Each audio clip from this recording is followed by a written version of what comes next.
Iyoha, and I welcome you to Ladies Digest on your #1 channel for information on higher education, AAU TV. We'll get to meet our guests after this short clip. Do stay tuned.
Welcome back. If you just joined us, this is Ladies Digest, and you can send your comments and your questions to AAU TV via our social media on Facebook and YouTube on the Association of African Universities.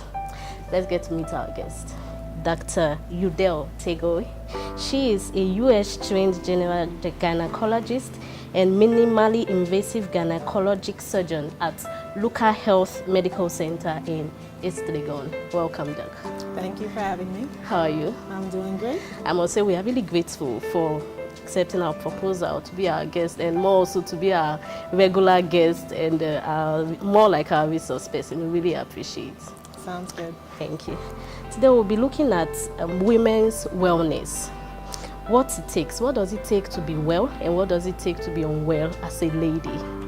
Can you give us more information on that? So, being well encompasses many things. Okay. And as an OBGYN, it's important that we look at the woman as a whole, Okay. not just as her female parts. Okay. And so, wellness includes mental health, physical health, reproductive health, social health. So there's many different things that wellness entails. Okay. And when it comes to we ladies, it would have to do with more of our reproductive health, and that's what we'll be looking at. So I'll start with gyn visits. Some people call it GYN visit, some call it GYN visit, but me, I'll call it gyn visit. What does it take? What is the meaning of gyn visit? What is gyn visit? So gyn or GYN visit, you're correct. There's no right way to say it. Okay. But it's an abbreviation for the gynecologic visit. Okay. And in fact, the gynecologic visit is conducted by an obstetrician gynecologist. Okay. And in general, women tend to think of OBGYNs as someone you go to when you're pregnant. However, the importance of the OBGYN visit extends before even conceiving. And so the general GYN visit, for the most part, is a wellness visit. Okay. And the first one in particular tends to investigate all of the issues that I mentioned previously pertinent to a woman's health. Okay. And so during the initial GYN visit, there are many things that will be addressed, not just specific to reproductive health, but also just to a woman's health in general. Okay, you mentioned the first visit. So when should I, as a lady, have my first GYN visit? So in general, the first GYN visit is recommended to start in the teenage years, actually. Wow. So most OBGYNs can see women starting from age 13 at the earliest, up until the Lord calls her home. Okay, till death do them part. Exactly. I see. In fact, 13 is not a hard and fast number. 13. In fact, there are some young ladies who actually go through puberty, which is the change that occurs when they become a woman. And when the reproduction abilities start. Some women go through that, or some girls go through that as early as age 9. And so if a mother has a daughter who starts their puberty at an earlier age, it is reasonable if they have certain concerns or just want to have questions about what's normal and what's not for them to come sooner. Okay. So talking still on the gene visits, we see that you mentioned 13. It's really not common here in Africa. What do you think would be the reason? I don't know. I think I came across the word gene visit or gynecologic visit when I was in my 20s, late 20s. I just Googled it and I saw some things about it.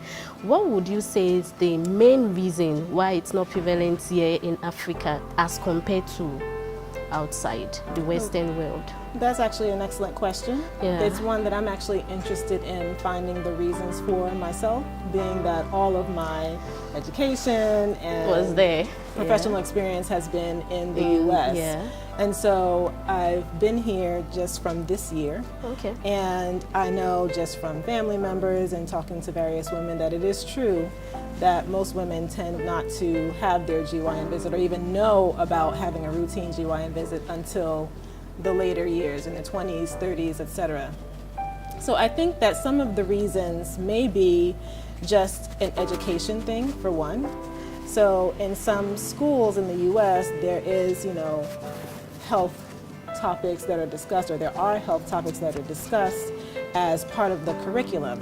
And sometimes it's at that point that the concept of a routine GYN visit is introduced. So whether or not that is prevalent as part of the educational curriculum here is a question that would be, good to have an answer to. The other piece of it may be just a matter of the comfort level that women have with regards to discussing things pertinent to women's health. They're considered personal.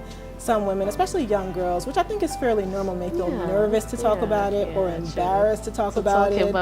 I'm sure you've heard, young girls and boys for that matter, they may have different names other than the anatomic names for their body parts, etc. And people may chuckle about those things. So it just may be a matter of the comfort level with which people have to discuss those things, or even think that they would go somewhere and tell a stranger about certain things. Because I think that comfort level really matters a lot, because some people don't even feel free, open to talk with their mothers. A lady, you may not feel so free to even talk to your mother. That, Mom, my body, I'm feeling some changes, or my menses is in or something. So how would I now go to a total stranger to talk to? That will really be one major thing. I agree. I also think that sometimes you mentioned, and I'm glad you mentioned it, that some girls are uncomfortable talking to their mothers, and it may be partially a cultural thing, or maybe just even a family history thing. And I don't think when I say cultural thing is something specific to here in Ghana. I think also in the U.S. that in previous generations certain things just weren't discussed. So things having to do with, let's say, your menstruation, or sexual health or reproductive health, like certain things don't get discussed. And so, as times change and as we become more aware, it's important that people know that it is okay to discuss certain things, especially, in the privacy of the medical setting. It's very important to be able to discuss those things. So I hope that perhaps, some of the viewers may be able to comment as to some of the reasons they think that the routine GYN visit is not so prevalent here, and maybe some suggestions also would be good, for us medical professionals to be aware of, so that maybe we can help to make it be a more prevalent visit. Thing, because I think it's necessary to visit your physiology, your psychologist, and your gynecologist always. Okay, what should, as a lady, what should I expect when I go to my gynecologist for the first time? So for the first gynecologic visit, it mostly will be comprised of a conversation. Okay. And so if you are meeting your OBGYN for the first time at that first visit, it'll be a time for your doctor to get to know your specific medical health and about you in general. But it's also a time for women to get to know their doctor and establish, a relationship which could possibly last a lifetime. And so it is mostly a conversation. It focuses on the general medical history. So it will start likely with the menstrual history, at what age the menses began, if it's begun already, any difficulties with it, what is the cycle length, how long does the flow last, etc. It then will move on to an obstetrical history. If the woman is of an age where she can reproduce, there'll be inquiry as to whether there have been pregnancies, what the outcomes of those have been. There can be discussion about infertility if that's been an issue, or about contraception if there is interest or concern regarding that. The gynecologic history relates to any prior GYN problems or potential problems, so any menstrual irregularities, any pain specific to the female organs, any breast issues, any previous infections or concern about vaginal infections, urinary issues, problems with urination, urinary tract infections. All these things will be included in the history taking for a GYN.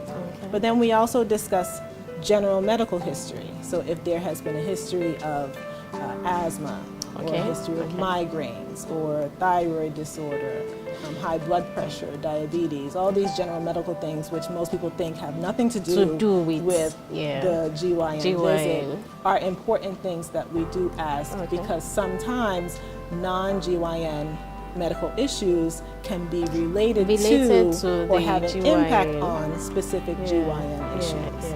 Surgical history is very important, even if there are surgeries not related to the female organ. So if you've had your tonsils removed, if you've had thyroid surgery, any surgery that you've had at any age is important to know.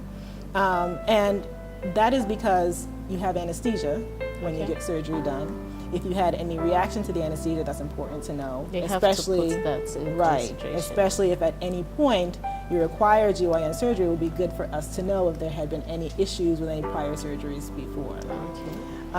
Medications, any current medications that are taken, whether they're over the counter or prescription medications, those are important to know.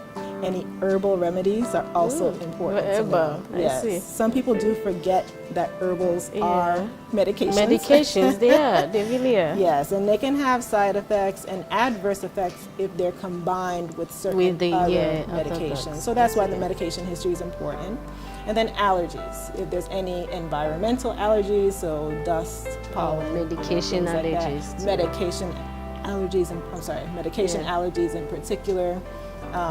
Those things we ask. And then a family history, very, very important. Again, we ask about history of hypertension, diabetes.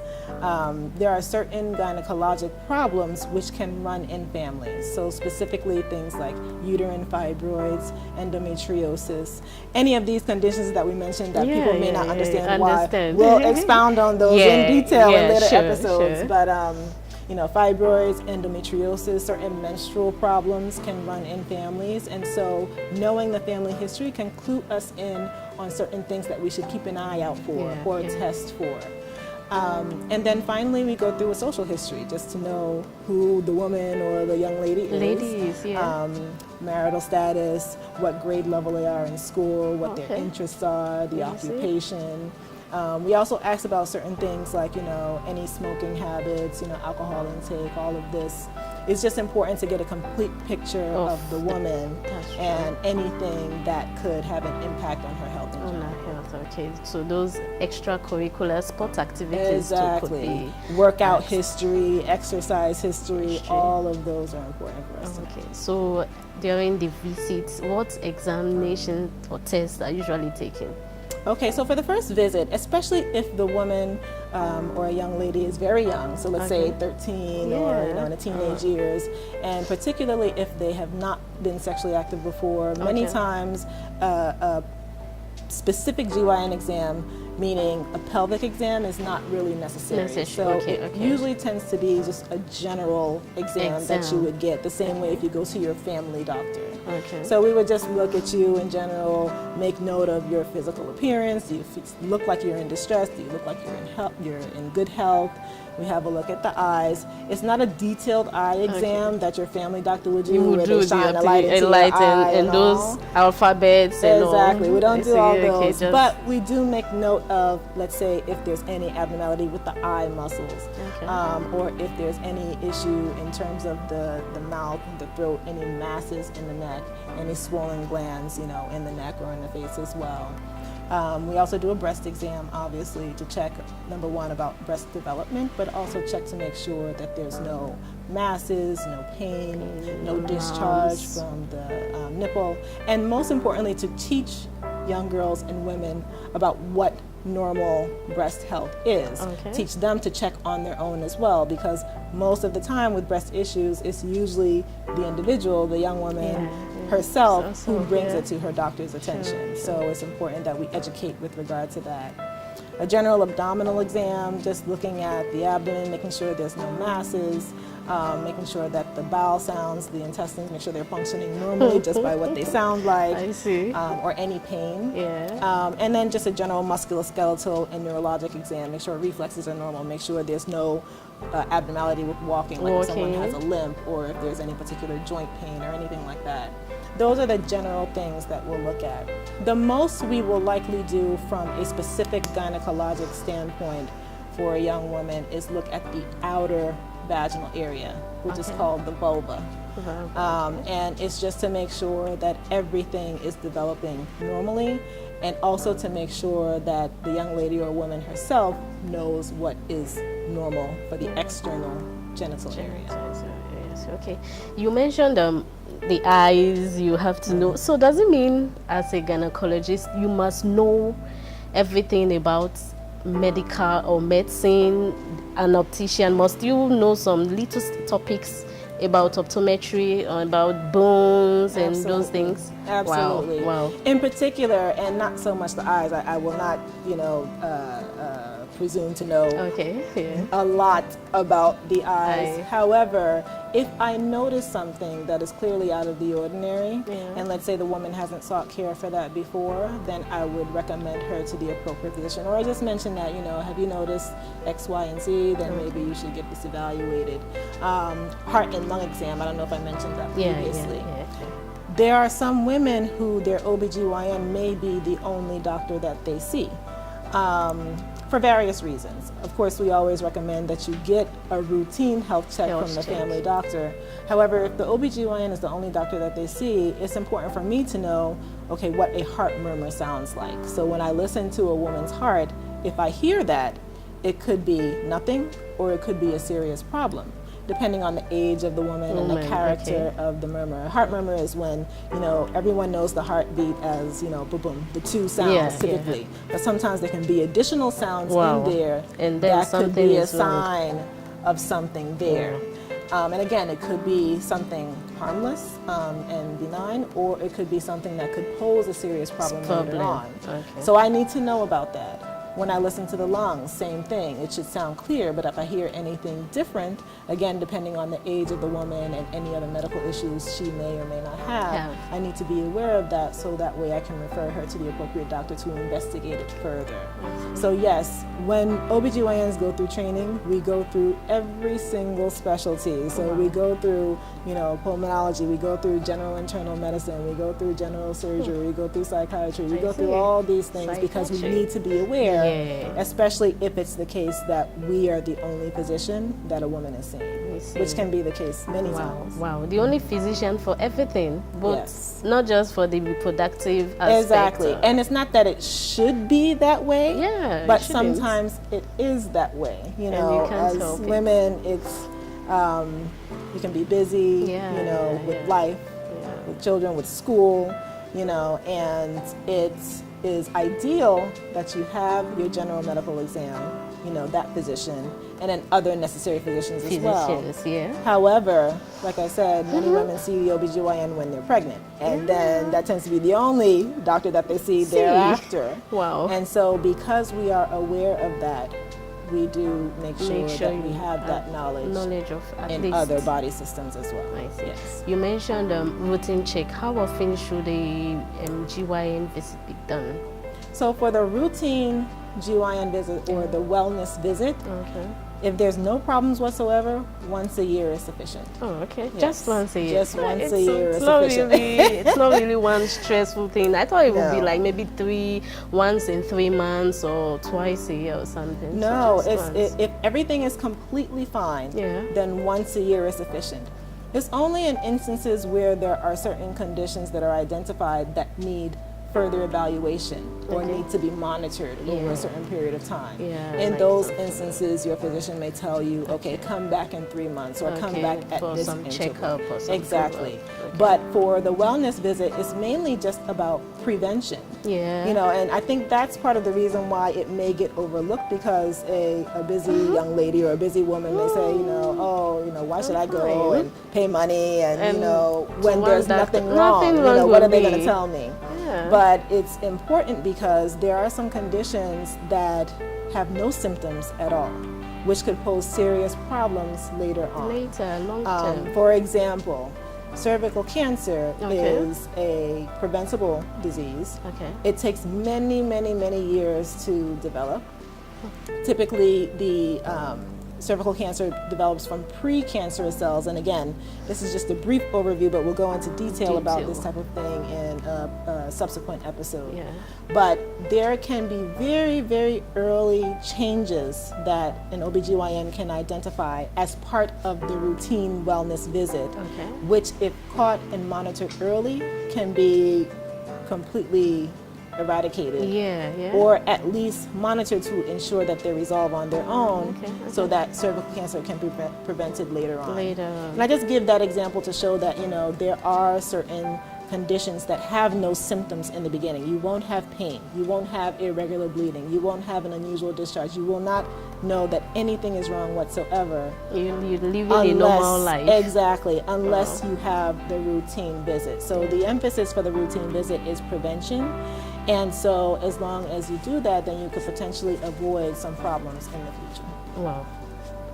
Okay, so what happens during, before I ask this question, you keep mentioning OB/GYN. I know the GYN, but the OB? OB is short for obstetrician.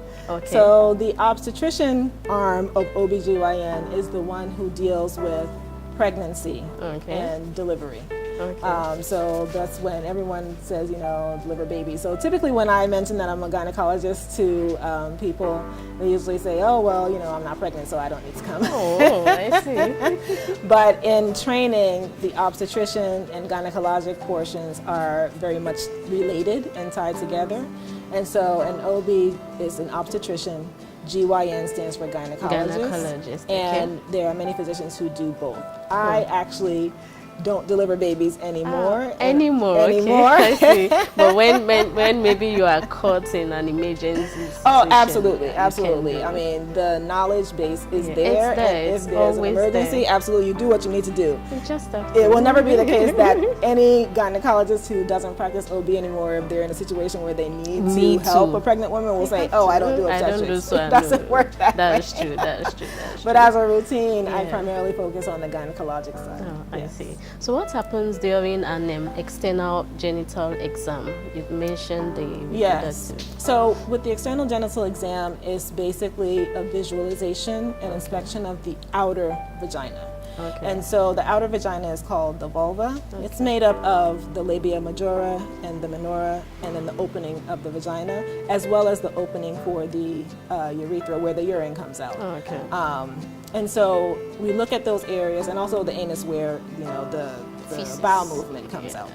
And so we look at those areas and inspect just to make sure that we see that everything is normal. If there's anything of note, we usually will discuss it with the young lady or the woman.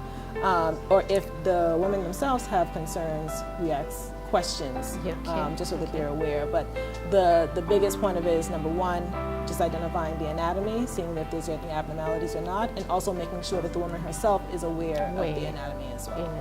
Okay, so that means you have to know how an ideal vagina should look like, and an unusual or an abnormal one should look like. Well, the vagina itself actually is not part of the external vulva. Okay, the vagina is inside, so that is actually seen during the pelvic exam. Oh, okay.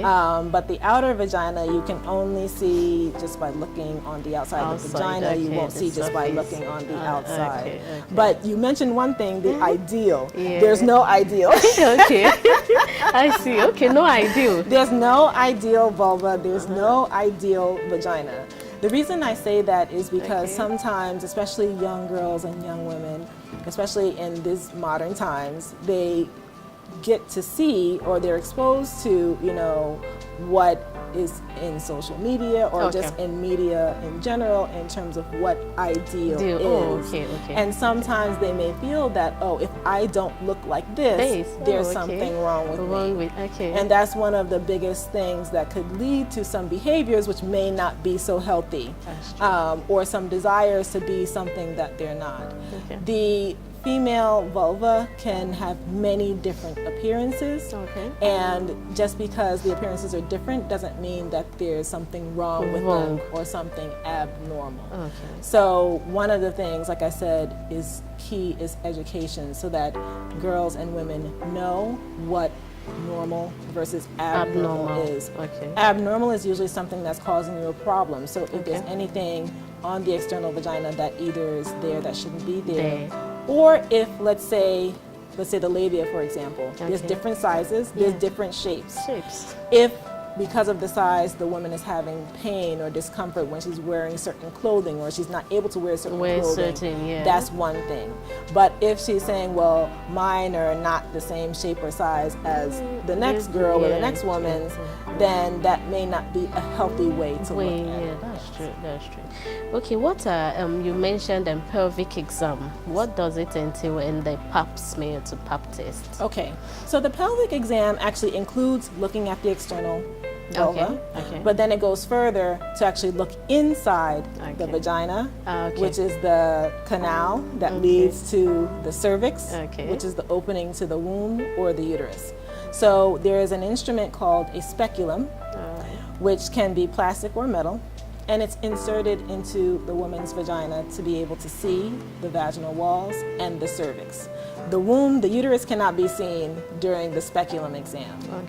But apart from visualizing the vagina and the cervix, it is also a way to be able to get the pap test, which is a screen for cervical cancer. So I mentioned that earlier. Pap test or pap smear is a way to detect precancerous cells. So those subtle changes that, if left unchecked or unevaluated, could lead to cervical cancer in the future.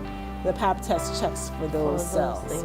It's also a way to check for any vaginal infections, which is called vaginitis. So whether it be sexually transmitted or non-sexually transmitted, like in the case with yeast infections or certain bacterial infections.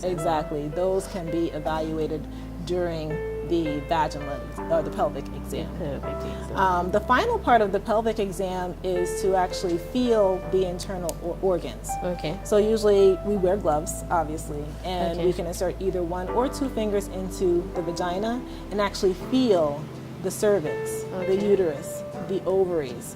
And basically we're making sure that, number 1, is there any pain? Number 2, are there any masses that we would not expect to feel? We can feel the pelvic floor muscles, which sometimes can cause problems if there's spasm.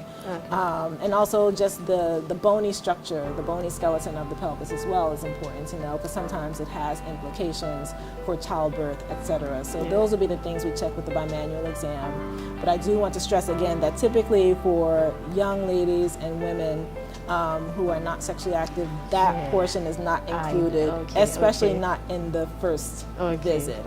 It's usually not necessary unless there is a specific complaint that warrants that exam. But obviously patient comfort is important, so unless it's absolutely necessary, it's usually not done during the first visit for young ladies or women who are not sexually active. Yeah, I just wanted to make a clarification on that. Thank God you talked about it. I wanted to highlight that because a lot of women actually, and this speaks to the first question you asked about why the GYN visit is not a routine thing. Here. Women, I think, hear a lot about the GYN visit, and unfortunately they may hear stories like, oh, it's painful, and this, and it's horrible, and you know, as human beings, it might tamper with your virginity or something. Exactly, it might interfere with the virginity, etc. And so, you know, I do like to stress that in general, it's not always done at the initial visit, especially if you're not sexually active.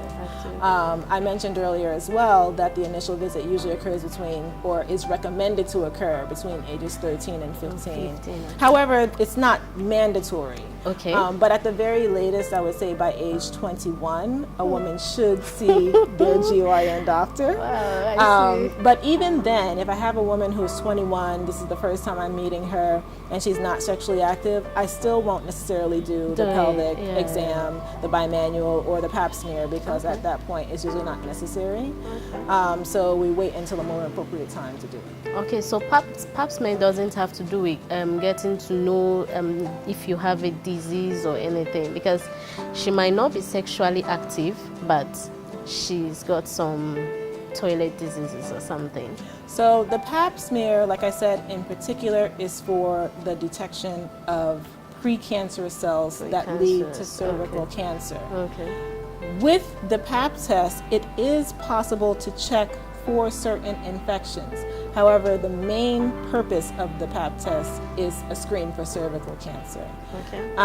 So when a woman comes, if there's anything that she's concerned about, let's say if she's concerned about infection, but she's already had her routine visit, or she's already had a pap smear, we don't do the pap smear again. There are other means to check for vaginal infections, which don't even necessarily involve inserting a speculum. Sometimes you can check with urine, sometimes you can check with a cotton swab. I think so those are the ways we do that, but the pap smear in particular is primarily for the detection of precancerous cells on the cervix.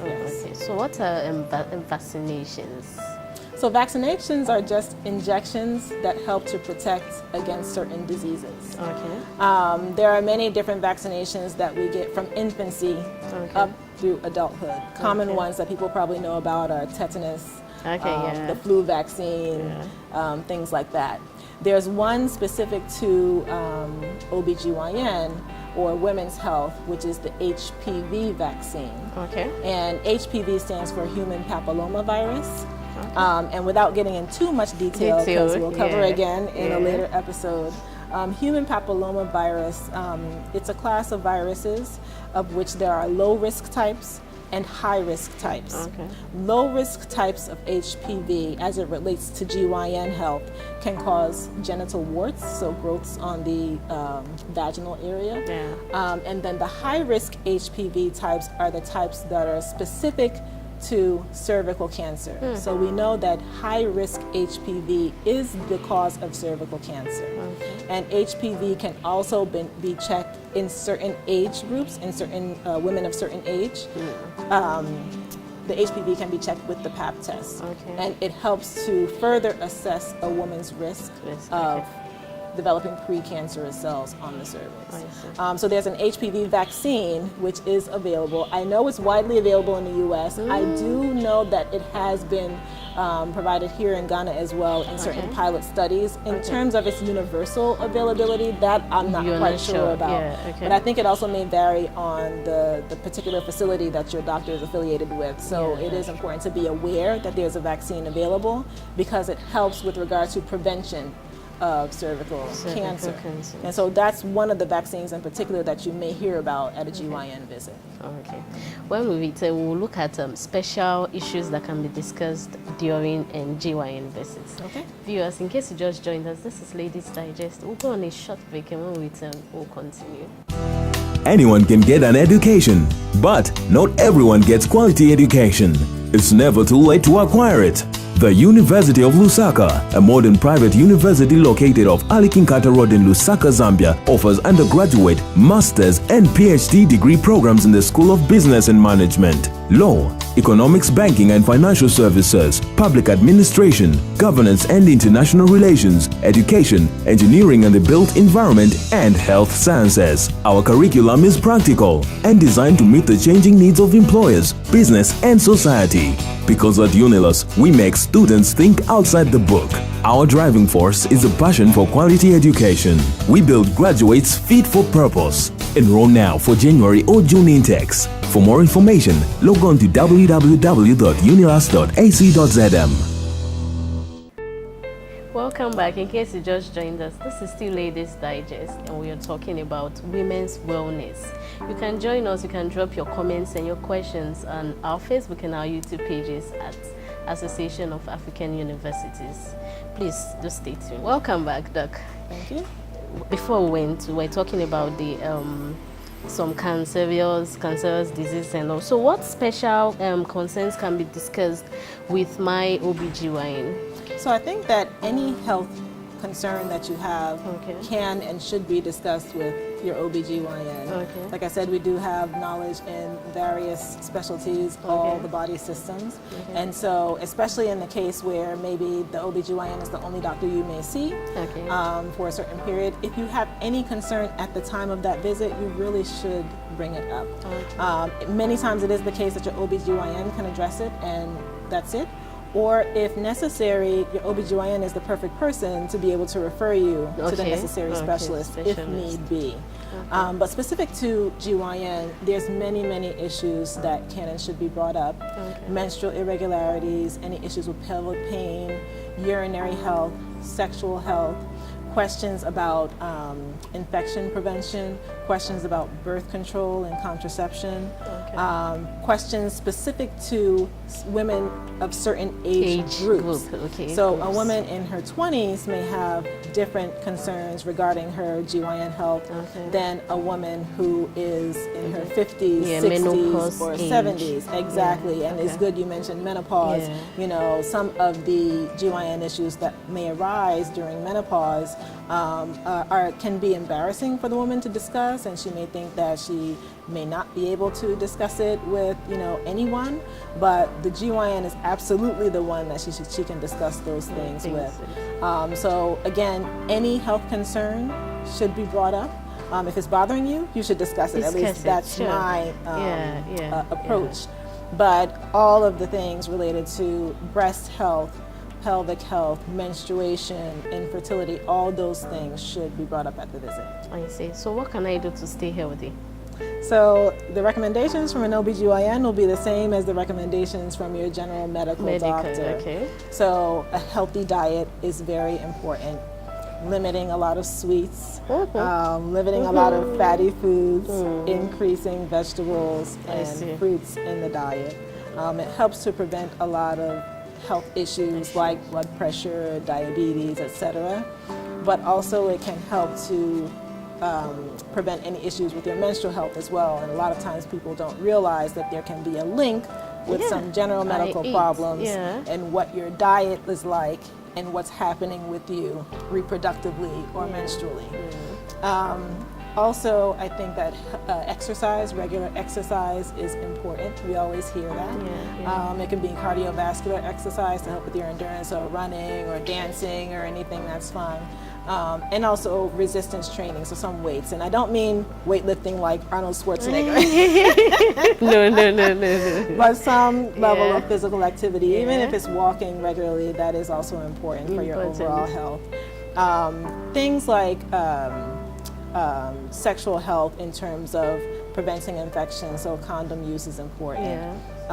Contraception use. And there's various forms of contraception, both hormonal and non-hormonal. It doesn't always involve medication, but it's important to be aware of that to avoid unwanted pregnancy, and also condom use to avoid infections. And then also just keeping up with, maintaining a healthy weight, keeping up with your routine health visits, and just being aware of your body and getting familiar with your body. We shouldn't be embarrassed to know, what our bodies are like, what's normal and what's not normal, and we shouldn't be afraid to ask questions about it. If you can't ask questions at home, then certainly it's important to find someone that you can ask questions to. So that way, number one, if everything is fine, you can be reassured and not worry. But number two, if there is something that's really a problem, then you can get investigated appropriately. About the asking question, I know some ladies, what are some of the considerations we as ladies, or I as a lady, I can put in choosing a gynecologist, a physician? Because I know maybe reputation. I was reading online and I saw you should look at the reputation of the gynecologist. You should look at the hospital and your flow with them. What are some of the considerations we can put in place so that you feel comfortable? So I like that question a lot because I think it's really, really important. It is true that the reputation is important, and obviously with all of the information available online, it's very easy to get a sense of your physician's reputation. And many times too, a woman will go to a doctor based on a referral from a family member or a friend. So that right there can be a good gauge of the reputation of the physician.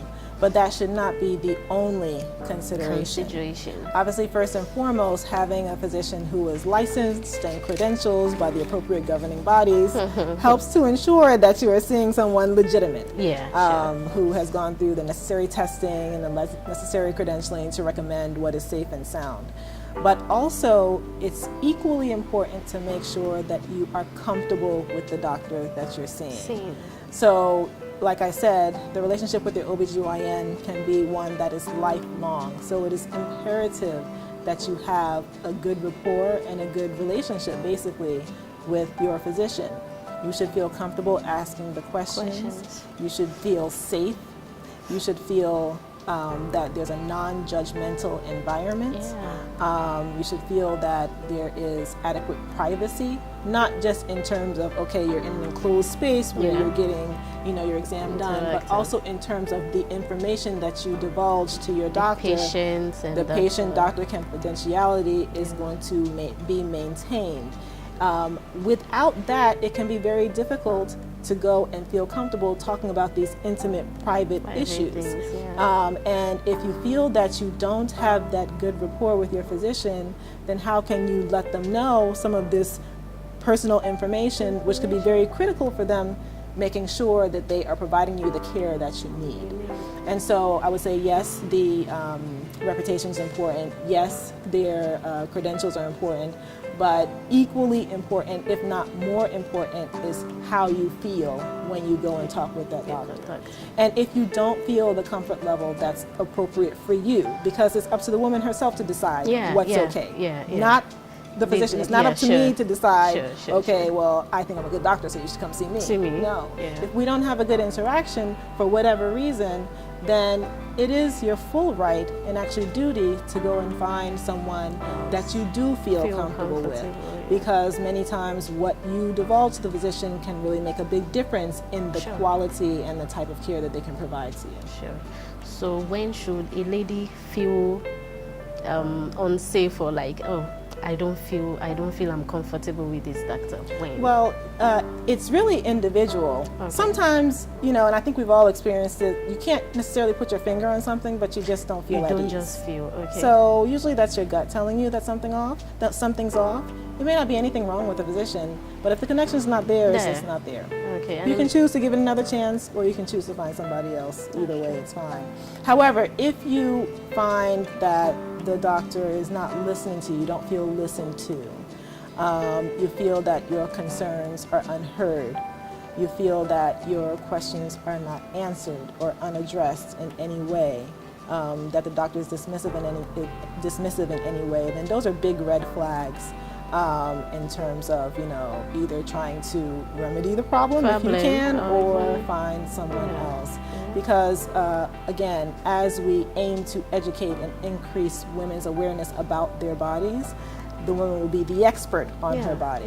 Sure. So even though I may have a certain medical knowledge about the disease processes that can cause issues, the woman herself is the best resource I have to know what the problem could be. So if a woman's telling me what's happening, I need to listen to that intently. So if a woman feels that they're not heard or they're not listened to, or their issues are not being addressed, then that could be a big signal that maybe they should consider finding another physician. It's been great having you here. Yes, I've enjoyed it. Very, very interesting, and I know we've learned a lot, and I hope we'll see you soon. Absolutely. Okay, viewers, I know you've gained a lot. I know it's been very informative. For more information, for more details of these things we talked about, do stay tuned to AAU TV. I'm Joan Iyoha. And remember, every woman is entitled to a healthy life. Bye.